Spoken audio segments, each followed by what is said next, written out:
on se doute bien qu'après la défaite des musulmans à Uhud, eh bien, ça va affaiblir les musulmans et ça va renforcer leurs ennemis. يخربون بيوتهم بأيديهم وأيدي المؤمنين فاعتبروا يا أولي الأبصار. On reprend notre étude de Al-Urjuz al-Mi'iyya fi dhikri hali ashrafil bariya l'ibni Abil Izz al-Hanafi. On reprend notre étude donc de la vie du prophète sallallahu alayhi wa sallam, basée sur le poème donc de Ibn Abil Izz al-Hanafi qui s'intitule Al-Mi'iyya, donc en 100 vers. Ce sont 100 vers sur la vie du prophète sallallahu alayhi wa sallam. La dernière fois, on avait parlé de l'interdiction de l'alcool qui était citée dans le vers où l'auteur nous dit Fal khamru hurrimat yaqinan fasma'an hada wa fiha wulida sibtul hasan. Et donc on avait dit que selon l'avis majoritaire, l'alcool avait été interdit la 3e année de l'hégire. Et jusqu'ici, on était arrivé à la 3e année de l'hégire. Le vers nous dit l'alcool fut interdit sans équivoque, tiens-le-toi pour dit. Et cette année-là naquit Hassan, le petit-fils béni. Donc il s'agit de Al-Hassan, le fils de Ali ibn Abi Talib, et donc qui est né cette année-là.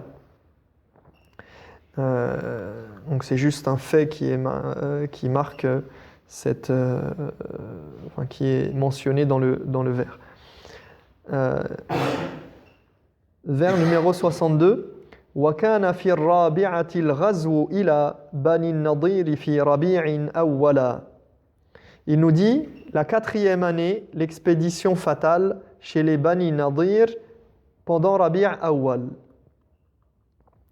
Alors, certains historiens situent cette expédition avant même la bataille de Uhud. Donc bien avant ce fait qui est mentionné ici. Et c'est à cette occasion que Surat al-Hashr a été révélée. Donc la Surat al-Hashr, elle parle de... elle relate certains événements liés à cette expédition des Bani Nadir.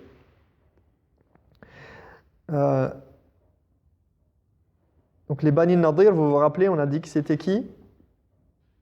Il y en a qui savent. Hein? C'est des tribus, une des 3 tribus juives de Médine. À Médine, il y avait 3 tribus juives et on en a parlé. On a dit qu'il y avait qui? On a vu les Banu Qaynuqa, on a parlé des Banu Qaynuqa. Hein? On a vu, là on va parler des Banu Nadir et Banu Qurayza. Et on va parler des Banu Qurayza juste après. D'accord ? Alors, malgré les pactes et les alliances conclues avec les Juifs de Médine, ces derniers n'avaient de cesse de manifester leur hostilité envers les musulmans, mais sans pour autant vouloir aller jusqu'au conflit armé. Mais après la défaite d'Uhud, ils se mirent à comploter avec les Mécois. Donc vous imaginez que on se doute bien qu'après la défaite des musulmans à Uhud, eh bien, ça va affaiblir les musulmans et ça va renforcer leurs ennemis. Et tous ceux qui avaient une petite hostilité, ou une hostilité, peu importe le degré de leur hostilité, mais qui avaient une hostilité envers les musulmans, apparente ou cachée, vont se mettre à profiter de cette occasion pour vouloir affaiblir encore plus les musulmans, voire mettre un terme à toute cette histoire autour du prophète Mohammed sallallahu alayhi wa sallam. Et donc, les juifs de la tribu des Banu Nadir, eh bien, ils vont commencer à comploter avec les Mécois, donc de Médine à la Mecque. Et alors cette bataille, avec les Banu Nadir, elle s'est déclenchée à cause d'un compagnon du prophète sallallahu alayhi wa sallam, du nom de Amr ibn Umayya al-Dammari.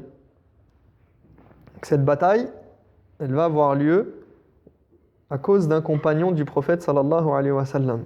Il nous dit وَكَانَ فِي الرَّابِعَةِ أي السنة الرابعة من الهجرة بعد غزوة أحد والناظم تابع في ذلك ابن إسحاق وذهب عروة بن الزبير والزهري إلى أنها كانت قبل غزوة أحد.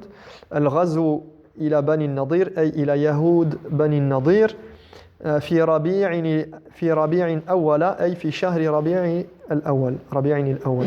وكان سبب هذه الغزوة أن رجلا من أصحاب النبي صلى الله عليه وسلم ماذا فعل؟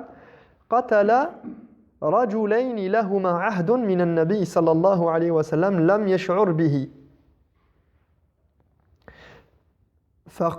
فقال صلى الله عليه وسلم لأدينهما. فخرج النبي صلى الله عليه وسلم ومعه أبو بكر وعمر وطائفة من أصحابه إلى يهود بني النضير ليعينوه في ديتهما لما بينهم وبينه من الحلف.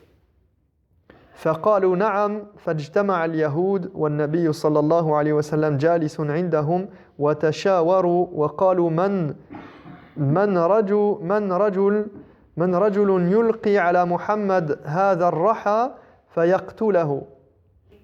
Comme je le disais, la bataille s'est déclenchée à cause d'un compagnon du nom de Amr ibn Umayya al-Damri. Pourquoi? Parce qu'il avait tué 2 hommes des Bani Amir pour se venger de ce que les Banu Amir avaient fait à Bi'r Ma'una sans savoir que le prophète sallallahu alayhi wa sallam avait un traité avec eux. Et le prophète sallallahu alayhi wa sallam voulut alors payer la diya, le prix du sang, pour ces 2 hommes-là, et il se rendit chez les Banu Nadir pour demander leur aide dans cette affaire, mais ceux-ci essayèrent de l'assassiner. Et donc le prophète, voulant régler le problème et payer la diya, payer le prix du sang, il se rend chez les Banu Nadir, mais eux, ils se disent, tiens, c'est l'occasion rêvée, c'est l'occasion ou jamais, de faire assassiner le prophète sallallahu alayhi wa sallam. Mais Allah envoya son ange avertir le prophète alayhi salatu wa sallam de leur complot. Et le prophète sallallahu alayhi wa sallam leur proposa de partir de Médine et de s'exiler où ils tueraient tous ceux de la tribu qu'ils croiseraient. Donc ils prirent quelques jours pour se préparer à partir, mais le chef des hypocrites, Abdullah ibn Ubay, les encouragea à rester en leur disant « Soyez fermes sur vos positions, ne partez pas, j'ai 2000 hommes en renfort prêts à surveiller vos demeures et se sacrifier pour vous. » Donc, le prophète est averti du complot des Banu Nadir pour l'assassiner. Et donc, il le fait savoir directement et il les menace. Et il leur dit, soit vous partez de Médine et vous vous exilez, soit on fera tuer tous ceux qu'on rencontrera et qu'on croisera sur notre chemin de votre tribu. Donc eux, ils se disent, on va se préparer, on va partir, on ne va pas rentrer en conflit direct avec les musulmans, parce que malgré tout, malgré la défaite à Uhud, ils étaient quand même une armée importante et ils avaient toujours de plus en plus de force. Ils avaient perdu la bataille, mais pas la guerre. Mais à ce moment-là, Abdullah ibn Ubay, il va les encourager à rester. Il va dire, ne faites rien du tout de ce que le prophète sallallahu alayhi wa sallam vous a demandé. Au contraire, soyez fermes sur vos positions. Ne vous inquiétez pas, j'ai 2000 hommes avec moi en renfort qui sont là pour surveiller vos demeures. Donc ne vous inquiétez pas. Et Allah dira à ce propos dans Surat Al-Hashr, Alam tara ila alladhina nafaqu yaquluna li ikhwanihim alladhina kafaru min ahli al-kitab la in ukhrijtum lanakhrujanna ma'akum wa la nuti'u fikum ahadan abada wa in qutiltum lanansurannakum wallahu yashhadu innahum lakadhibun. Donc il révèle, Allah a révélé à ce sujet N'as-tu pas remarqué ce que disent les hypocrites à leurs frères négateurs parmi les gens du livre? Si vous êtes expulsés, nous vous suivrons dans l'exil. Nous n'obéirons jamais à ceux qui sont contre vous.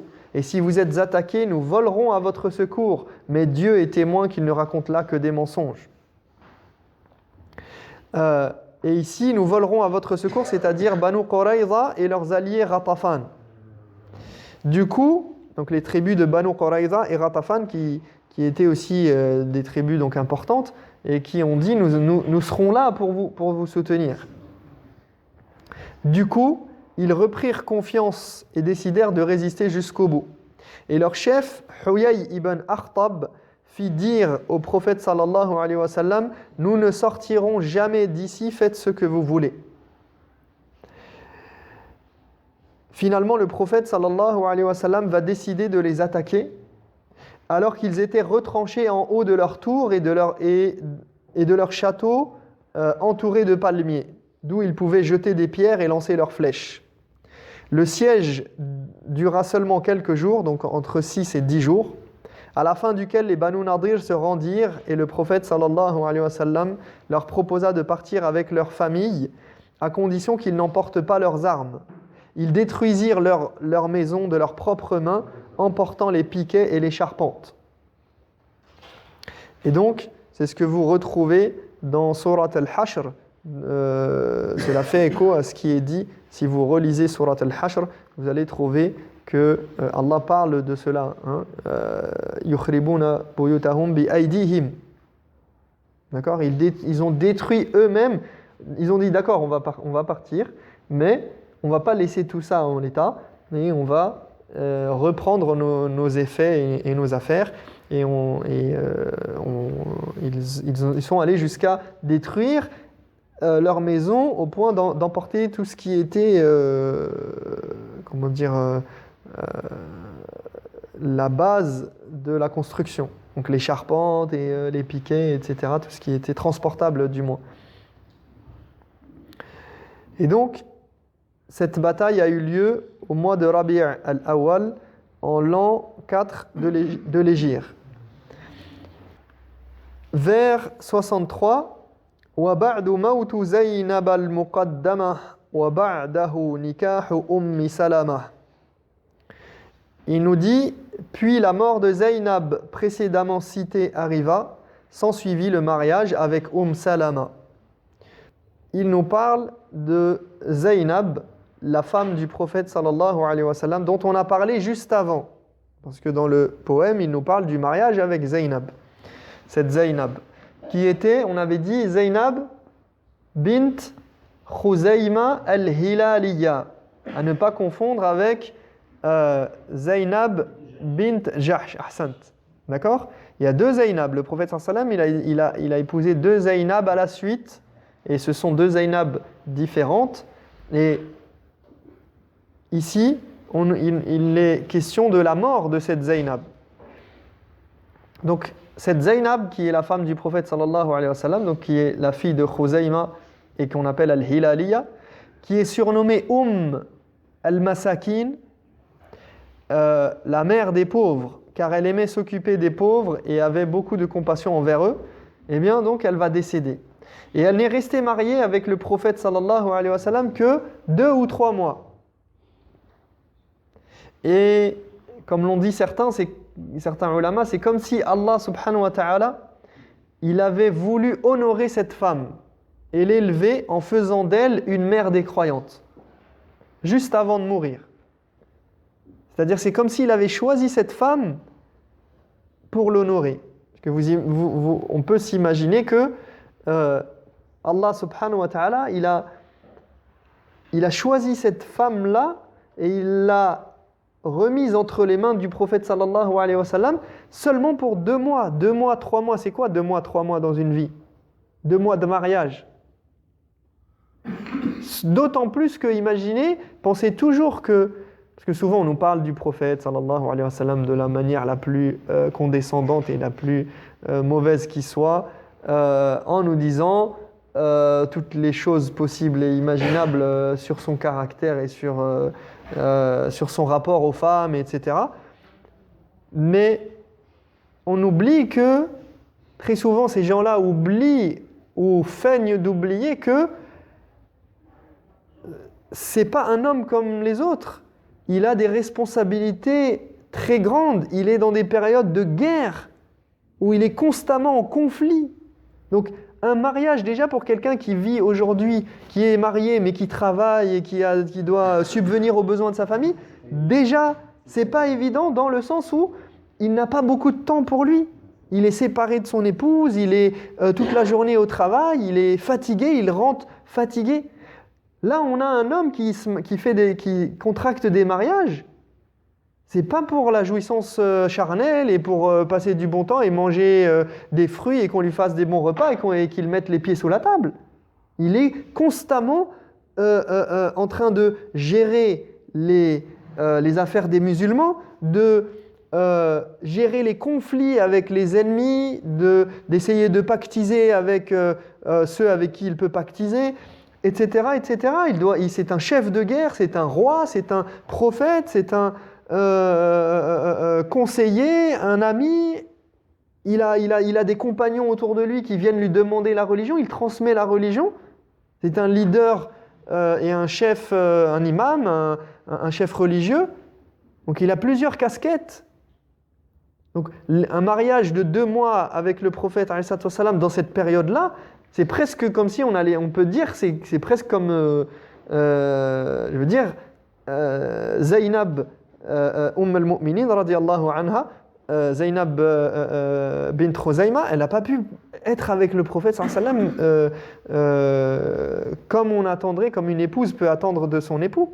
Elle n'a pas pu, mais Allah subhanahu wa ta'ala, il a voulu l'honorer et lui a donné ce statut et elle fait partie de al-Mu'minin. Elle a ce degré-là, elle a la chance d'être inscrite dans l'éternité comme étant la femme du prophète Muhammad sallallahu alayhi wa sallam. On va s'arrêter ici et on reprendra à partir de ce vers, Inch'Allah, la semaine prochaine. نكتفي بهذا ونسأل الله تبارك وتعالى أن يفقهنا في ديننا وأن يتوب علينا وأن يعفو عنا خطايانا وأن يغفر لنا ذنوبنا. اللهم اغفر لنا ما قدمنا وما أخرنا وما أنت أعلم به منا. اللهم أرنا الحق حقا وارزقنا اتباعه وأرنا الباطل باطلا وارزقنا اجتنابه. سبحانك اللهم وبحمدك أشهد أن لا إله إلا أنت أستغفرك وأتوب إليك.